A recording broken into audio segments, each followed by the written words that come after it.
ചൈനയിലെ വൈറസിനെ കുറിച്ച് രണ്ട് വാർത്തകളാണ് ഇപ്പോൾ സ്പ്രെഡ് ആയിക്കൊണ്ടിരിക്കുന്നത്. ഒന്ന്, ഈ ഹ്യൂമൻ മെറ്റാ ന്യൂമോ വൈറസ് ധാരാളം കേസുകൾ റിപ്പോർട്ടായെന്നും ആ ഒരു സ്ഥലത്ത് പർട്ടിക്കുലർ ഒരു ഏരിയയിൽ കുറച്ച് മരണങ്ങൾ കൂടുതലായിട്ട് സംഭവിച്ചു എന്നുള്ളൊരു വാർത്ത. അതാണ് ചാനലിൽ ഒത്തിരി പെരിപ്പിച്ച് കാണിച്ച് നമ്മളെല്ലാം പേടിപ്പെടുത്തിയ വാർത്ത. രണ്ടാമത്, 2-3 യൂട്യൂബേഴ്സ് അവിടുത്തെ ചൈനയിലെ സാഹചര്യം കാണിച്ചിട്ടുള്ള വീഡിയോസ് ചെയ്തു. അതായത് ചൈനയിലെ പുറത്തൊക്കെ നടന്നതിന് ശേഷം മോളുകളിലും അതുപോലെ പല മാർക്കറ്റ്സിലും ആളുകളൊക്കെ വളരെ നോർമലായിട്ട് ജീവിക്കുകയാണ്, അവിടെ ഒന്നും ഒരു പ്രശ്നവുമില്ല, ഇത് സത്യമല്ല, ഇത് കള്ളമായിട്ടുള്ളൊരു ന്യൂസാണ് എന്നുള്ള രീതിയിലും വീഡിയോ ചെയ്തിട്ടുണ്ട്. അപ്പോൾ ഇതിലേതാണ് സത്യം?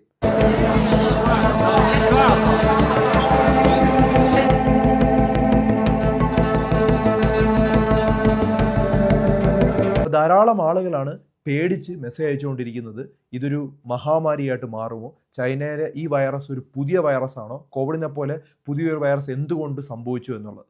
കാരണം സോഷ്യൽ മീഡിയയിലും വാർത്തകളിലും ധാരാളം പേടിപ്പെടുത്തുന്ന വാർത്തകൾ ഇങ്ങനെ വന്നുകൊണ്ടേ ഇരിക്കുന്നതുകൊണ്ട് ആളുകൾ പേടിച്ചാണ് ഈ മെസ്സേജ് ഇങ്ങനെ കണ്ടിന്യൂസ് ചോദിച്ചുകൊണ്ടിരിക്കുന്നത്. ചൈനയിൽ ഇങ്ങനെ ഒരു ചെറിയ ഔട്ട്ബ്രേക്ക് ഉണ്ടായത് ഞാൻ ഡിസംബർ അവസാനത്തെ ആഴ്ച അറിഞ്ഞതാണ്. നമ്മൾ മിണ്ടാതിരിക്കുകയായിരുന്നു, കാരണം അതൊരു പാൻഡമിക്കോ അല്ലെങ്കിൽ കൂടുതൽ ആളുകൾക്കോ പ്രശ്നം ഉണ്ടാക്കാത്തതുകൊണ്ട് മിണ്ടാതിരിക്കുകയായിരുന്നു. അപ്പോഴാണ് ഒരു വാർത്ത വന്നത്. എനിക്ക് തോന്നുന്നു ജാനുവരി 2-ാം തീയതിയോ 3-ാം തീയതിയാണ് വാർത്ത വന്നത്. ഞാൻ ജാനുവരി 4-ാം തീയതി അതിനെക്കുറിച്ച് സംസാരിക്കുകയും ചെയ്തിരുന്നു. അപ്പോൾ ഈ ഒരു വാർത്ത സത്യമാണ്. അതായത് ചൈനയിലെ ഈ നോർത്തേൺ പ്രൊവിൻസസിലുള്ള ചില ഹോസ്പിറ്റലുകളിൽ ധാരാളം കേസുകൾ, അവരുടെ കാൽക്കുലേറ്റ് ചെയ്തതിനെക്കാട്ടും കൂടുതൽ കേസുകൾ റിപ്പോർട്ട് ചെയ്തു. അത് ഹ്യൂമൻ മെറ്റാ ന്യൂമോ വൈറസ് എന്നുള്ള വൈറസ് മാത്രമല്ല, അതിനോടൊപ്പം ഈ സാധാരണ തണുപ്പുണ്ടാവുന്ന സമയത്ത് ഉണ്ടാവുന്ന വൈറസുകളുണ്ട്. റെസ്പിറേറ്ററി സിൻഷ്യൽ വൈറസ്, COVID-19 ഇപ്പോഴും അവിടെ പലയിടത്തും റിപ്പോർട്ട് ചെയ്യുന്നുണ്ട്. അതുപോലെ ഇൻഫ്ലുവൻസ, കഴിഞ്ഞ വർഷത്തെയും കാട്ടും 3 ഇരട്ടി കൂടുതൽ ഇൻഫ്ലുവൻസ റിപ്പോർട്ട് ചെയ്തു. ഇതെല്ലാം കാരണം എന്തുപറ്റി? കൂടുതൽ മരണങ്ങൾ സ്വാഭാവികമായിട്ടുണ്ടായി. അതായത് ഒത്തിരി ആളുകൾക്ക് അസുഖം ഉണ്ടാകുമ്പോൾ അതിനകത്ത് ഏറ്റവും വീക്കായിട്ടുള്ള ആളുകൾ മരണപ്പെടാറുണ്ട്. അതാണ് അവിടെ സംഭവിച്ചത്. അല്ലാതെ ഇതൊരു ഔട്ട്ബ്രേക്കോ ഇത് ധാരാളം സ്ഥലങ്ങളിലോട്ടോ സ്പ്രെഡ് ആകുകയോ ഒന്നും ചെയ്തിട്ടില്ല. കോവിഡിനെ പോലെ ഭയപ്പെടേണ്ട ഒരു സാഹചര്യം ഇപ്പോൾ ഇല്ല. എന്തുകൊണ്ടാണ് ഇത് പേടിപ്പെടുത്തുന്നത് പറഞ്ഞാൽ, കോവിഡ് ഇതുപോലെ ഒരു സൈഡിൽ മാത്രം വന്നതിന് ശേഷം ഏകദേശം 7 മില്യൺ ആളുകൾ റിപ്പോർട്ട് ചെയ്ത്, മരണം മാത്രം റിപ്പോർട്ട് ചെയ്ത് 7 മില്യൺ ആളുകളാണ്. അപ്പോൾ ആ ഒരു പേടി ആളുകളുടെ മനസ്സിലുള്ളത് കൊണ്ടാണ് അവരിങ്ങനെ ഇതിനെക്കുറിച്ച് സംസാരിക്കുകയും ഈ വാർത്താ മാധ്യമങ്ങളിൽ ഇത് കൂടുതൽ പേടിപ്പെടുത്തുന്ന രീതിയിലുമായത്. അപ്പം ഇതിൻ്റെ അകത്ത് കാണിച്ചിരിക്കുന്ന വീഡിയോ എനിക്കൊരു വിശ്വസനീയമായിട്ടുള്ളൊരു സ്ഥലത്ത് നിന്നൊരു സ്റ്റാഫ് എനിക്ക് അവിടെ നിന്ന് അയച്ചു തന്നെയാണ്. ഈ കാണിച്ചിരിക്കുന്നത് ഇപ്പോഴുള്ള ലൈവ് അപ്ഡേറ്റ് തന്നെയാണ്. പല ഹോസ്പിറ്റലുകളിലും അകത്ത് വളരെയധികം ക്രിട്ടിക്കലായിട്ടുള്ള പേഷ്യൻസ് ധാരാളമുണ്ട്. അതിന് കാരണം ഒരു വൈറസ് അല്ല. ഹ്യൂമൻ മെറ്റാ ന്യൂമോ വൈറസ് എന്ന് പറഞ്ഞാൽ 2001 നെതർലാൻഡ് എന്നാണ് ആദ്യമായിട്ട് കണ്ടെത്തുന്നത്. പണ്ടേ ഉള്ള വൈറസാണ്, കോമൺ കോൾഡ് ഉണ്ടാക്കുന്ന വൈറസാണ്.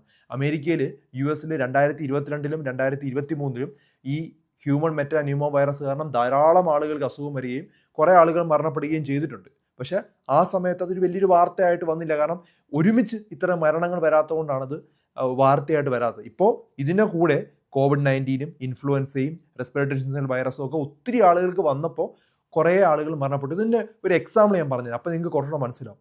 ഒരു 50 ബലൂൺ ഉണ്ടെന്ന് കരുതുക. ആ 50 ബലൂണിൽ 5 ബലൂൺ വീക്കാണ്. അതായത് ചെറിയ ഒരു സ്ഥലത്ത് ഇച്ചിരി ശക്തി കൊടുത്താൽ പൊട്ടും. പക്ഷേ നോർമലായിട്ട് ഇങ്ങനെ പറന്ന് നടക്കുകയാണ്, ഒരു കുഴപ്പമില്ല, അവിടെ ഇങ്ങനെ പറന്ന് നടക്കുകയാണ്. പക്ഷേ ഒരു അസുഖം വരികയാണ്, അല്ലെങ്കിൽ ആ ഒരു ഇതിൽ മർദ്ദം വരുവാണെന്ന് കരുതിക്കോ. എല്ലാ 50 ബലൂണിനും ഒരുമിച്ച് മർദ്ദം വരികയാണ്, 50 പേർക്ക് ഇൻഫെക്ഷൻ വരിക എന്നാണ് അർത്ഥം. അങ്ങനെ വരുന്ന സമയത്ത് ഈ 5 എണ്ണം മാത്രം പൊട്ടിപ്പോകും. കാരണം അതിന് മർദ്ദം കിട്ടുമ്പം അത് പൊട്ടിപ്പോകും. അപ്പോൾ ഒരാളിൽ നിന്ന് ഇങ്ങനെ മർദ്ദം പോയി ആ വീക്കായിട്ടുള്ള ആളുകൾ മരണപ്പെടാനുള്ള സാധ്യത കൂടുതലാണ്. അത് തന്നെയാണ് ഇവിടെയും സംഭവിക്കുന്നത്. ഇപ്പോൾ ഒത്തിരി ആളുകൾക്ക് പെട്ടെന്ന് ഈ human meta pneumo virus, influenza, COVID-19, respiratory syncytial virus എന്നൊക്കെ പറഞ്ഞ് അസുഖങ്ങൾ എല്ലാവർക്കും വരുമ്പോൾ വീക്കായിട്ടുള്ള ആളുകൾ മരണപ്പെടാൻ സാധ്യതയുണ്ട്. അത് സ്വാഭാവികമായിട്ട് നടക്കുന്ന ഒരു കാര്യമാണ്. അതാണ് ഇപ്പോഴും നടന്നത്. അത് വിൻ്ററിൻ്റെ സമയത്ത് ഇപ്പോൾ ഈ എല്ലാ വൈറസും ഒരുമിച്ച് വന്നപ്പോൾ ഒരു ഏരിയയിൽ കൂടുതൽ മരണം റിപ്പോർട്ട് ചെയ്തിട്ടുണ്ട്. പക്ഷേ ഇത് നമുക്ക് പുറത്തുനിന്ന് നോക്കി അറിയാനായിട്ട് പറ്റില്ല. ഇപ്പോൾ ഒരു യൂട്യൂബറിന് ഒരു വീഡിയോ എടുക്കുന്ന സമയത്ത് അറിയാൻ പറ്റില്ല. കാരണം ചൈനയിൽ അവർ അടിയന്തരാവസ്ഥയൊന്നും പ്രഖ്യാപിച്ചിട്ടില്ല. അതൊരു കാര്യം. വിൻ്ററിൽ എല്ലാ പ്രാവശ്യവും ഔട്ട് ബ്രേക്ക് ഉണ്ടാകുന്നത് കൊണ്ട് ഹോസ്പിറ്റലിൻ്റെ അകത്ത് എന്താ നടക്കുന്നതെന്ന് ആർക്കും അറിയാൻ പറ്റില്ല. ഇപ്പം ഞങ്ങൾ UAE-ൽ ന്യൂ ഇയറിൻ്റെ സമയത്ത് എത്രമാത്രം ആക്സിഡൻറ്റ് ഉണ്ടായെന്നോ ഹെഡ് ഇഞ്ചുറി ഉണ്ടായെന്നോ നിങ്ങൾക്ക് ആർക്കും അറിയാൻ പറ്റില്ല. കാരണം ട്രീറ്റ് ചെയ്യുന്ന ഡോക്ടേഴ്സിനും അവിടെയുള്ള ഹോസ്പിറ്റലിലുള്ള ആളുകൾക്ക് മാത്രമേ അറിയാൻ പറ്റുള്ളൂ എന്തുമാത്രം ആക്സിഡൻറ്റ്. അന്ന് രാവിലെ 6 മണിക്ക് ഡ്യൂട്ടിക്ക് ഞാൻ കയറിയതാണ്. ഞാൻ അന്ന് ഇറങ്ങിയപ്പോൾ 6 മണിയായി വൈകുന്നേരം. എന്തുമാത്രം ആക്സിഡൻറ്റ്സ് ഞാൻ ആ ദിവസം കണ്ടെന്നറിയും. പക്ഷെ പുറത്തുനിന്ന് നോക്കുമ്പം ആർക്കും അതറിയാൻ കഴിയില്ല. അതുപോലെയാണ് ഓരോ കാര്യം. ഇപ്പം ഒരു കൺട്രിയിൽ ഒരു കൊലപാതകമോ ഒന്നും നടക്കുന്നില്ല നമ്മൾ കരുതും. പക്ഷെ വളരെ ക്രിട്ടിക്കലായിട്ട് വർക്ക് ചെയ്യുന്ന ഡോക്ടേഴ്സിന് അറിയാം അവിടെ എന്തുമാത്രം സംഭവങ്ങൾ നടക്കുന്നുണ്ടെന്ന്. അപ്പോൾ അതുകൊണ്ട് തന്നെ ആ ജനങ്ങൾക്ക് വലിയ അഫക്റ്റ് ചെയ്തിട്ടില്ല എന്നുള്ളത് സത്യം തന്നെയാണ്. ഒരു ഏരിയയിൽ മാത്രം വിൻ്റർ ആയ സമയത്ത് ധാരാളം കേസുകൾ ഔട്ട് ബ്രേക്ക് ഉണ്ടായെന്നുള്ളതും സത്യം തന്നെയാണ്. ഇപ്പം ഞാൻ സീൻജാങ് യൂണിവേഴ്സിറ്റിയുടെ ഫാക്കൽറ്റിയാണ്. എന്താണ് സീൻജാങ് യൂണിവേഴ്സിറ്റി എന്നറിയോ? ചൈനയിലെ ഏറ്റവും നല്ല യൂണിവേഴ്സിറ്റിയാണ്. ലോകത്ത് തന്നെ 17ാമത്തെയോ 20ാമത്തെ റാങ്കിങ്ങിലുള്ളതാണ്. ലോകത്തെ എല്ലാ മെഡിക്കൽ കോളേജും നോക്കുമ്പോൾ 17th റാങ്ക് എന്തോ ആണ് സീൻജാങ് യൂണിവേഴ്സിറ്റി. അവിടുത്തെ ഗ്ലോബൽ കൺസൾട്ടൻ്റാണ് ഞാൻ കുറേ വർഷമായിട്ട്. ഞാൻ അവിടുത്തെ സ്റ്റുഡൻസിന് പഠിപ്പിക്കുകയുണ്ട്. ഈ 2023 ഞാൻ ഒരു ക്ലാസ് എടുത്തു, 2024 ഞാൻ ക്ലാസ് എടുത്തു, 23 എടുത്തു, ഇനി ഈ വർഷവും എടുക്കാനുണ്ട് എനിക്ക്. അപ്പോൾ അവിടെയുള്ള ഒത്തിരി ഫാക്കൽറ്റീസിനെയൊക്കെ എനിക്കറിയാം, ധാരാളം സ്റ്റുഡൻസിനെയൊക്കെ അറിയാം. അതുകൊണ്ട് തന്നെ ഈ വാർത്ത വളരെ കറക്റ്റാണ്. അതായത് അസുഖം വന്ന സമയത്ത് ഈ വിൻ്ററിൻ്റെ സമയത്തുണ്ടായ വളരെ വലിയ ഔട്ട് ബ്രേക്ക് കാരണമാണ് ഈ ഒരു മരണം ഉണ്ടായത്. അല്ലാതെ ഇതൊരു COVID-19 പോലെ ഒരു പാൻഡമിക് ആകുകയോ ഒത്തിരി ആളുകളിലോട്ട് സ്പ്രെഡ് ചെയ്ത് പ്രശ്നങ്ങൾ ഉണ്ടാവുകയും സാഹചര്യം വളരെ കുറവാണ്. ഇതൊരു പുതിയ വൈറസ് അല്ല, പണ്ടേ ഉള്ളൊരു വൈറസാണ്. അത് ഇപ്പം വിൻ്റർ ആയ സമയത്ത് ഇതെല്ലാം കൂടെ മൾട്ടിപ്പിൾ ആയിട്ട് വന്നപ്പം ഉണ്ടായ ഒരു അവസ്ഥയാണ്. ഇനി ഇതുപോലുള്ള സാധനങ്ങൾ നമുക്ക് വരാതിരിക്കുക എന്ത് ചെയ്യാം? ഇനിയിപ്പം പല ആളുകളും വിചാരിക്കാം, ഇപ്പം ചൈനയിൽ നിന്നൊക്കെ യാത്ര ചെയ്ത് ഇന്ത്യയിൽ എത്തിക്കഴിഞ്ഞാൽ, കേരളത്തിൽ എത്തിക്കഴിഞ്ഞ് കഴിഞ്ഞാൽ നമുക്ക് വരാതിരിക്കുക എന്ത് ചെയ്യാം? ഞാൻ എപ്പോഴും പറയുന്ന കാര്യമാണ്, റെസ്പിറേറ്ററി ഇൻഫെക്ഷൻ തടയാനായിട്ട് നമ്മൾ ചെയ്യേണ്ട 3-4 കാര്യങ്ങളേ ഉള്ളൂ. ഒന്ന് എന്താണ്? എവിടെ തൊട്ടതിന് ശേഷവും കൈകൾ കഴുകാതെ 20 സെക്കൻഡ് എടുത്ത് കഴുകാതെ നമ്മൾ മുഖത്തോട്ട് കൈ കൊണ്ടുവരികയോ ആഹാരം കഴിക്കുകയോ ചെയ്യരുത്. അത് നിർബന്ധമാക്കുക, കുട്ടികൾ ഉൾപ്പെടെ. കാരണം പല ആളുകളും തുമ്മുന്നതും ചുമക്കുന്നതും ഒക്കെ അവരുടെ കൈ കാണും, ഷേക്കാൻഡ് കൊടുക്കും, അല്ലെങ്കിൽ പലയിടത്തും തൊട്ടതിന് ശേഷം ആ വൈറസ് നമ്മുടെ ശരീരത്തിലോട്ട് കയറാൻ സാധ്യതയുണ്ട്. അതുതന്നെയാണ് ഈ റെസ്പിറേറ്ററി ഇൻഫെക്ഷൻ കൺട്രോൾ ചെയ്യാനും അതുപോലെ വയറിളക്കം പോലുള്ള അസുഖങ്ങൾ പ്രിവെൻറ്റ് ചെയ്യാനും കൈ കഴുകുക. 20 സെക്കൻഡ് എടുത്ത് കൈ കഴുകുക.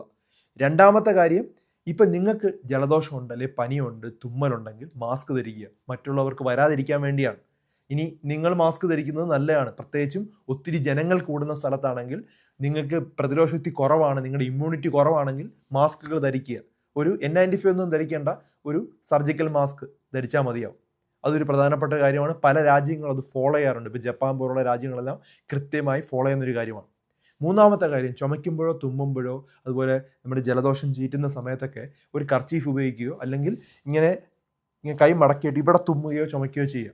ഇത് വളരെ പ്രധാനപ്പെട്ട കാര്യമാണ്. നമ്മുടെ കുട്ടികളെ പഠിപ്പിച്ചു കൊടുക്കേണ്ട കാര്യമാണ്. നമ്മൾ ഈ പുറം സ്ഥലത്തങ്ങ് വെറുതെ തുപ്പരുത്. നമ്മൾ തുപ്പുവാണെങ്കിൽ അത് പ്രോപ്പറായിട്ട് വാഷ് ബേസിന് തുപ്പുകയോ അല്ലെങ്കിൽ തുപ്പതിന് ശേഷം അവിടെ മണ്ണിട്ട് മൂടുകയോ ചെയ്യണം. അത് വളരെ പ്രധാനപ്പെട്ട കാര്യമാണ്, ശ്രദ്ധിക്കേണ്ട കാര്യമാണ്. ഒരു അലക്ഷ്യമായൊക്കെ തുപ്പുന്നതും ഇതുപോലുള്ള റെസ്പിറേറ്ററി ഇൻഫെക്ഷൻസ് സ്പ്രെഡ് ആവും. അടഞ്ഞ മുറികളിൽ ഒത്തിരി അസുഖമുള്ള ആളുകളുണ്ടെങ്കിൽ അസുഖം സ്പ്രെഡ് ആവാം. അതും എപ്പോഴും ശ്രദ്ധിക്കുക. ഇപ്പോൾ ജലദോഷ പനിയുള്ള ഒരു വ്യക്തിയാണ്, ഒരു ജനാല തുറന്നിട്ടാൽ അസുഖം പ്രിവെൻറ്റ് ചെയ്യാനായിട്ട് പറ്റും. അത് എപ്പോഴും പറ്റാത്തൊരു കാര്യമാണ്, പറ്റുമെങ്കിൽ അത് ചെയ്യുക. ഇത്തരം കാര്യങ്ങൾ ശ്രദ്ധിച്ചു കഴിഞ്ഞാൽ റെസ്പിറേറ്ററി ഇൻഫെക്ഷൻസ് പ്രിവെൻറ്റ് ചെയ്യാനായിട്ട് പറ്റും. 60 വയസ്സിൽ 65 വയസ്സ് കഴിഞ്ഞവർക്ക് ന്യൂമോകോക്കൽ വാക്സിൻ ഉണ്ട്. ന്യൂമോകോക്കൽ എന്നുള്ള ബാക്ടീരിയ കാരണം ഉണ്ടാവുന്ന ആ ഒരു ന്യൂമോണിയ പ്രിവെൻറ്റ് ചെയ്യാനായിട്ട് പറ്റും. ന്യൂമോണിയ കാരണമാണല്ലോ ഇതെല്ലാം മരണം ഉണ്ടാക്കുന്നത്. ഇപ്പം COVID-19 കഠിനമായാലും ന്യൂമോണിയാണ് വരുന്നത്. റെസ്പിറേറ്ററി സിൻഷ്യൽ വൈറസ് കഠിനമായാലും ന്യൂമോണിയാണ് വരുന്നത്. ഈ ഹ്യൂമൻ മെറ്റാന്യൂമോ വൈറസ് കഠിനമായാലും ന്യൂമോണിയാണ് വരുന്നത്. പറഞ്ഞ ഇൻഫ്ലുവൻസ വന്നാലും ഈ ഒരു ന്യൂമോണിയാണ് വരുന്നത്. ഇപ്പോൾ ഇൻഫ്ലുവൻസയൊക്കെ പണ്ടൊക്കെ വാക്സിൻ എടുത്തു കഴിഞ്ഞാൽ ഇൻഫ്ലുവൻസ അധികം വരാറില്ല. ഇപ്പം വാക്സിൻ എടുത്തവർക്കും ഇൻഫ്ലുവൻസ വരുന്നുണ്ട്, പക്ഷേ വളരെ നേരിയ രീതിയിലാണ് വരുന്നത്. അത് ഗുണം ചെയ്യുന്നുണ്ട്. പക്ഷേ ഇൻഫ്ലുവൻസ നല്ലോണം ഔട്ട് ബ്രേക്ക് ഉണ്ടായിട്ടുണ്ട് ഇപ്രാവശ്യം. അപ്പം നല്ലോണം ഇൻഫ്ലുവൻസ കേസുകൾ കൂടിയിട്ടുണ്ട്, കുട്ടികൾക്കൊക്കെ പെട്ടെന്ന് വരുന്നുണ്ട്. അപ്പം അത് പ്രിവെൻറ്റ് ചെയ്യാനാണ് ഈ പറയുന്ന കാര്യങ്ങൾ ശ്രദ്ധിക്കാനുള്ളത്. നമുക്കിതൊക്കെ ശ്രദ്ധിച്ചു കഴിഞ്ഞാൽ എന്താ നഷ്ടം? പക്ഷേ ഹാപ്പി ആയിട്ടിരിക്കുക. കാരണം ഇതൊരു പാൻഡമിക്കോ പണ്ടത്തെ പോലെ പേടിക്കേണ്ട ഒരു സാഹചര്യം, ഇനിയൊരു ലോക്ക്ഡൗൺ ഒന്നും വരില്ല. വരാനുള്ള സാധ്യത വളരെ കുറവാണ്.